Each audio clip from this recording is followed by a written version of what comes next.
Yes, Jero. South Africa now and then. A little bit about yourself. Your name, Jero. Jero, your age, married, occupation, place of residence, Durban. You just tell me and tell me a little bit about yourself. Just a little bit. My name is Jero Allan. To sound up. I'm 53 years old. I'm married with 2 kids, just out of school.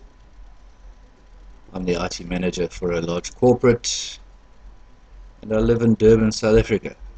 Brilliant. And you like to surf? I like to surf. You still surf?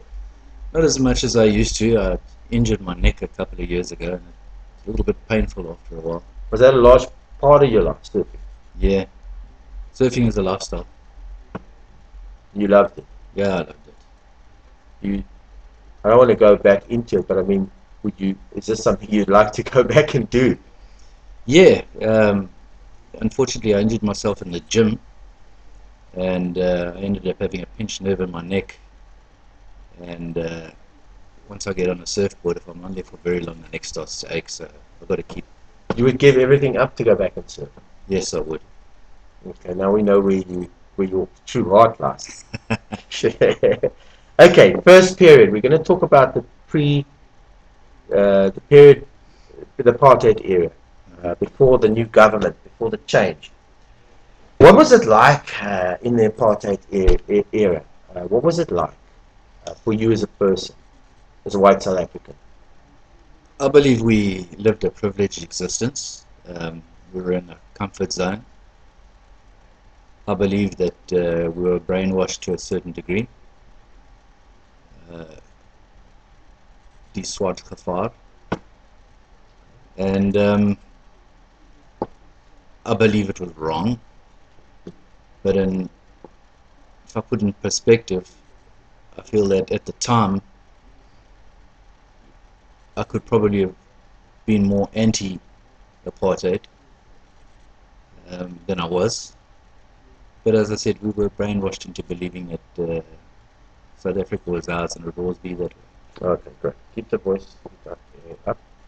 What were your parents' views on this? Did you know what their views were on this? How did they? It's difficult to say because I might have to say something derogatory, but I believe that my dad had grown up always with black servants in a country with a majority of people black who were there to serve the whites, and probably exercised a little bit of racism himself. My mother, on the other hand, was a deeply religious person, and to her, all people were equal. So I guess I got a little bit of both worlds as I was growing up. Were this the schools, the jobs, the work? Was that all segregated? Was it all? Was it? Everything was segregated. You mean you never really interacted with people of other race groups? No, not really. I was privileged enough to go to a private school, and there were no black kids in school, or kids of any color for that matter. And there was not much interaction other than with your servants and their kids. What did As they teach you at school? Did they teach you that this was the right thing and that we are doing the right thing? Is that what? Did you felt that society, the white society, taught you that you are that we were doing the right No, I don't believe so. thing? It was probably a taboo subject in our days. Um, yeah, the subject was the closest we ever came to that was learning Zulu, and I think it was in grade what they call grade 8 now, standard 6 in those days. One of my subjects at school was Zulu, but it was never a major item or an important subject. In retrospect, now I believe that kids, when they go to school, the second language should be Zulu, with the majority of our nation being black and Zulu. Are you? If I heard you right, are you implying that they don't teach Zulu in the schools today? or No, Xhosa the or school of today has completely changed. The history books of the past were filled with Jan van Riebeeck, European wars, American independence, French Revolution, the First and Second World Wars. But the only things we really knew about South Africa were from a white perspective. The Dutch and the Portuguese landing in the Cape by accident and civilizing the natives, as they would have called it in those days, and missionaries. Yep. But we never ever got history from a black perspective. Okay. That has changed. The history books have completely changed. Was it right? Was it wrong? Your point of view was we kind of know. Well, I'm not going to say anything. I just want to know from you. How did you feel at that time? Not now. Did you feel it was right then? We didn't know the difference, but I felt that that's just the way things had been, and that's the way things would always be. I probably thought that what they taught us in school was our inheritance, and we'd earned the right to live in this country, and we earned the right to serve and protect in our country's armies, like I did. You allude to the right to live in terms of our wars that we fought against the Bantu nations, and we'd won that. We felt that we had won over South Africa from them. Is that correct? That's correct. We didn't win all of them, but we kind of that was dominated. Yes. our. How did you treat people of other races at that time, and also your parents? How did they? I mean, you had people working for you that were of other color. I mean, how did you treat them? How did you personally treat them, and how did your parents treat them? Probably, in retrospect, if I look back at it, I probably treated them with indifference, although I wasn't unkind or cruel to the black people that I came across, or coloreds, Indians, or whatever race you may mention. It was just the way we'd grown up, and it was all we really knew. So, did you mix with other races? Did you mix with them? Did you go out of your way to mix with them, or was this dangerous? I wouldn't say I went out of my way to mix with them, but my interactions with people of color, I can't recall treating them cruelly, but I guess we felt that, not that we felt that we had the God-given right to rule over them, but we sort of patronized them, and we saw them as second-class citizens who were not as good as us. This all, would you say this all came from My upbringing? From the brainwashing, from the... Yeah, it was definitely brainwashing. I was born in 1961, and that was the date that I think Verwoerd came to power, and apartheid was born. So I grew up with it. It was just the way things were. Did you fight in a war? Were you in the army? I was in the army. I went to the army in 1979 into the infantry. I did my basics. I got rank, and you were an officer. Yeah, a non-commissioned officer. NCO. A corporal. Did you have to go? Yes, it was compulsory. And if you didn't, what would have happened? Would something have, was there a law against that?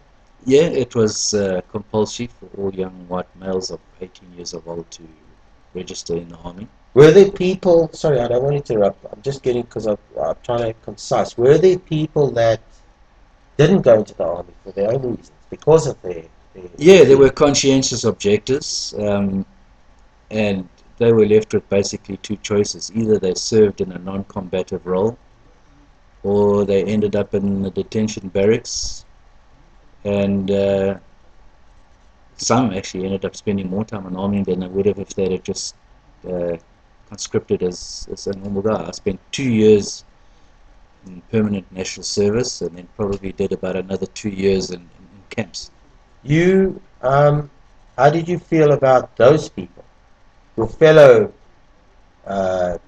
white people that actually Did you feel that they were wrong? Did you feel that, or did you Yeah, want to do what they did? I didn't want to do what they did. I thought it was our duty to serve and protect. Um, I think none of us really fancied the idea of going to army, but it was just part of our life, and we did it. Okay. Are you happy about transformation to the new dispensation of the new South Africa?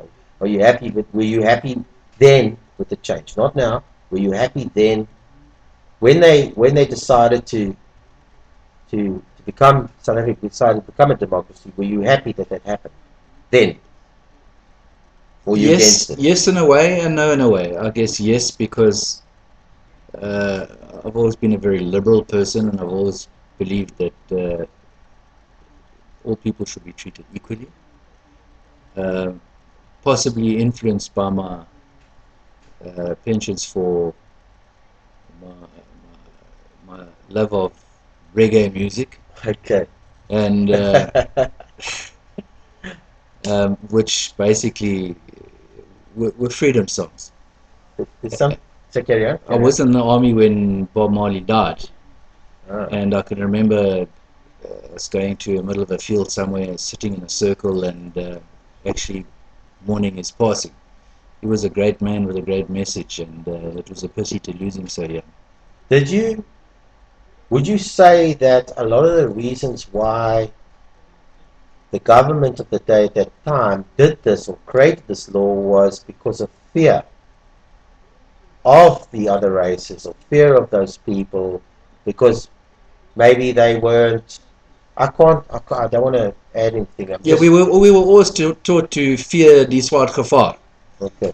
and that everything would be taken away from us. We would be murdered, raped, homes, we would lose our homes, and driven out of the country. Now my question to you is, where did you get? Was that on the TV? Was it from the TV? A lot of the TV saw. Did you read in the history books that these people were like that? Is that how you? Yeah, it was a general impression we were given. As I said, we were a brainwashed society, and we believed that if we relinquished the vote to a one man, one vote system, it would be the end of the white man in South Africa. So, in a way, we feared the transition from a black to a white to a black government. But in a way, another side of me felt that guilt um, that we had, and there was definitely guilt, conscience that all men should be equal, and we weren't treating them as equals. So we knew, and fundamentally, on a moral level, we knew It that wasn't it right. wasn't right for you. That's right. Okay, great. And I think F.W. de Klerk was a very brave man, and he put us on a course, on a path that would change the course of the country's history. Of course, he couldn't have done it alone. He did it in conjunction with Nelson Mandela, who I believe was one of the greatest statesmen that ever lived. I find it amazing that he served 20 years, 27 years in jail, and he never came out a bitter man. I have huge respect for him, and it's a pity that subsequent leaders have deserted his philosophy, and the country is at the moment just not in the place where Madiba himself would have liked it to be. Anything? We are in time. Anything else you want to add on that period? Short. Not really. I mean, because we lived a privileged existence, life in Durban was great, and the 70s and 80s, and possibly even the 90s, the first half of the 90s, were one big party, and perhaps it was just my position in time. I don't think we'll ever get a time like that again. But again, it was brought to an end, and things have changed. We need now to learn to share what we have with the people who live here. Brilliant. Period. Now I'm going to talk about the new South Africa. How is it in South Africa for you now? Is it better or worse? Do you mix with other race groups? Yes, I do. I think, you know, a lot of white people in this country complain, say the country's gone backwards, it's not as good as it used to be. But what we tend to forget is that there are millions of homes out there who never had running water, who never had electricity, basic sanitation, who now have. It's got to be a little bit of give and take, and unfortunately, we have to give a little. Some people refuse to accept that, and You think it's a lot of people? yes, I We're do talking about think white it's South Africans. You yes. think it's a I lot? still believe there's Do they still think that way, but they just pretend to be in the new year, in the new exactly dispensation? that's Is exactly that? right.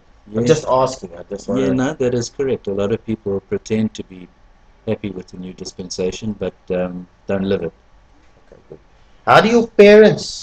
Your parents are still alive. You still got your dad and No, my dad is still alive. He lives in a retirement home. My mother, unfortunately, was murdered um, 12 oh, years ago uh, by a man of color.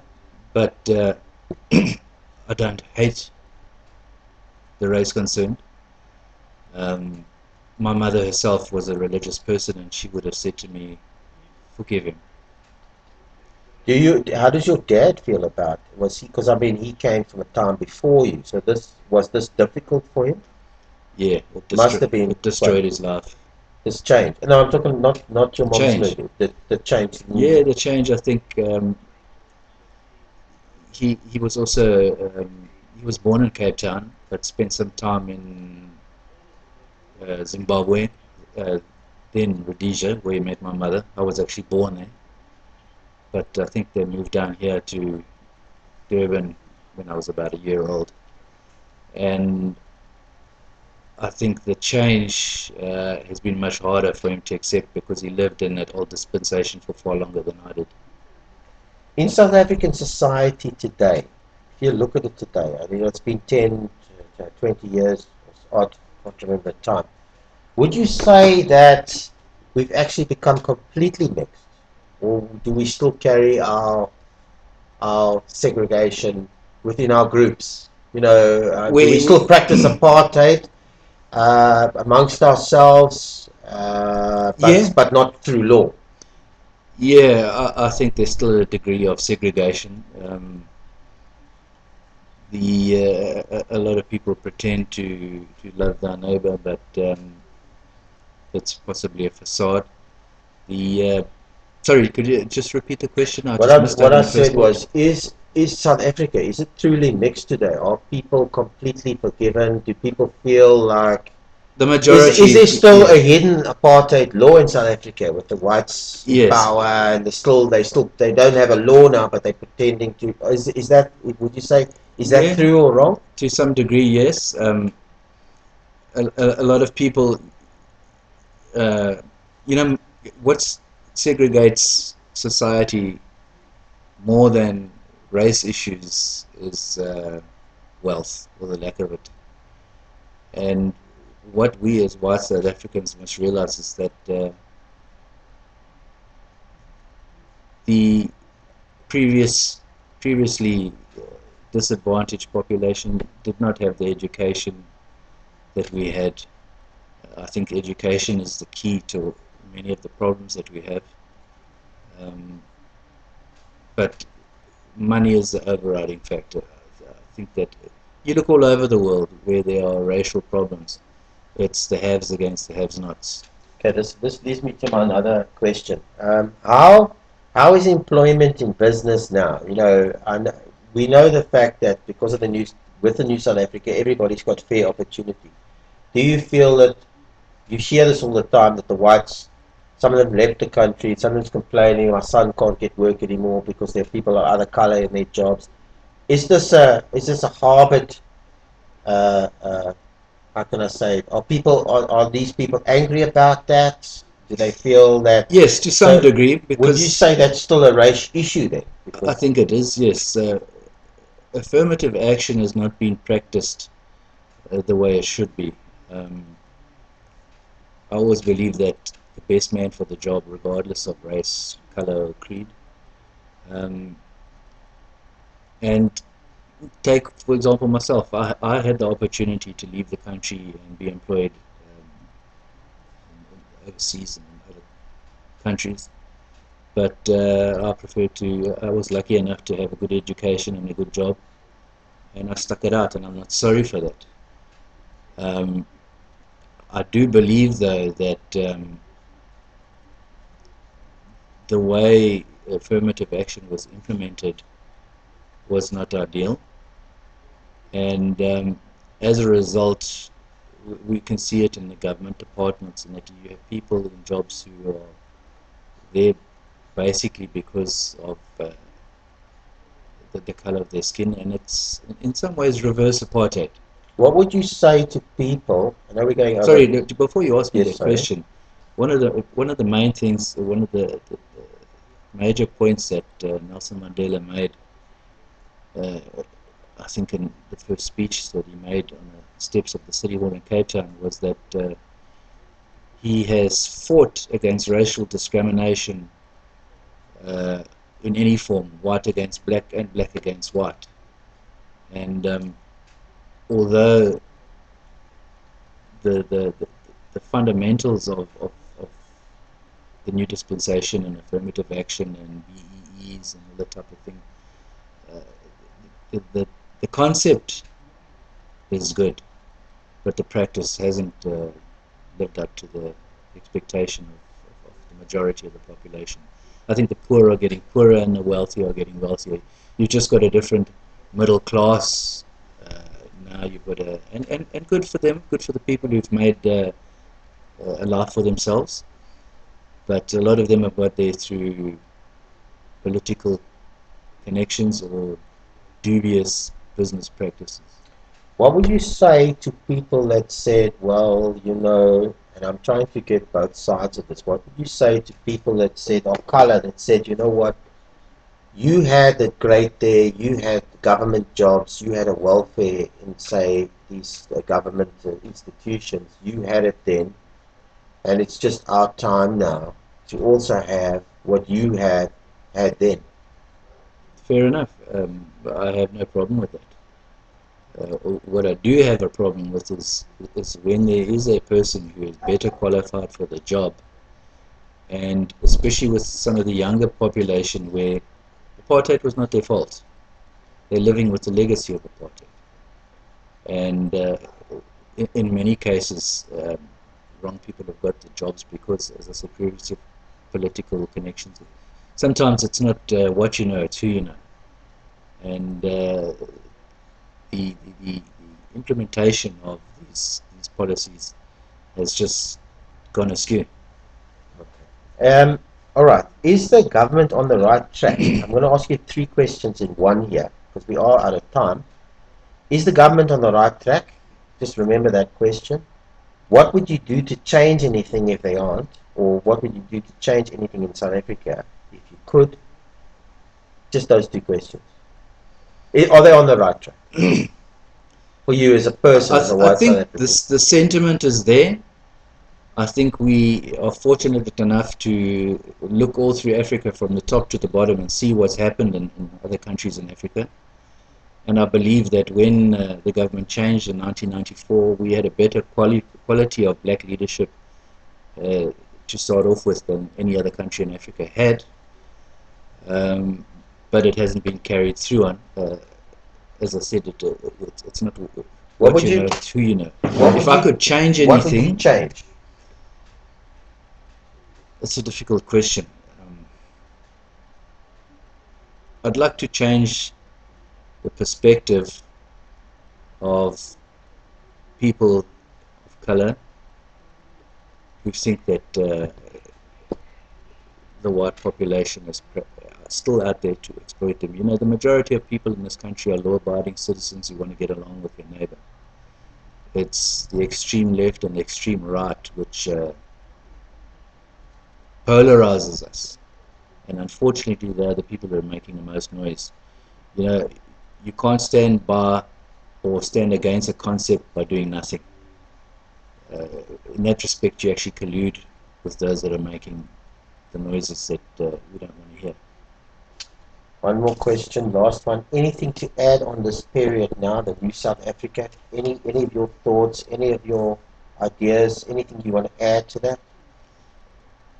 When I travel, I'm not ashamed to say that I'm a South African. The legacy of apartheid doesn't sit heavily on my shoulders, but I feel for the disadvantaged population, the amount of squatter camps that exist, the lack of adequate sanitation, water, electricity. And I sometimes ask myself when I feel a bit disappointed in what's happened, how does my black brother feel when he's left school? What are his expectations for his future life and his family? Is it better for them now than it was then?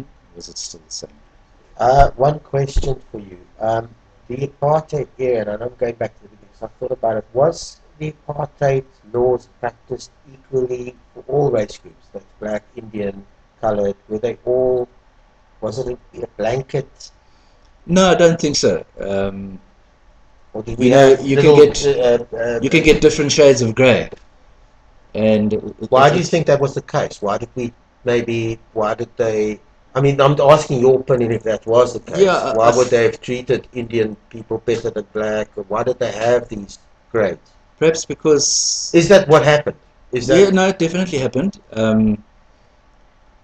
I guess the whites in South Africa probably thought that, let's say, take for example, the Indian population was closer to them in culture and outlook than the blacks. Um, Unfortunately, a large majority of the population just views the blacks as savages, but it's because they didn't know their culture. You cannot judge on a culture, or anything for that matter, without experiencing it. I really feel that very dumb is the man who passes judgment on something which he has no experience of. We have no experience on how they lived and how they live now. So how good? can we pass judgment on it? Closing words, that? Would you say those are your closing words? Love your brother as yourself. Wonderful. Just hit the red button. Thank you, Joe. Hit it.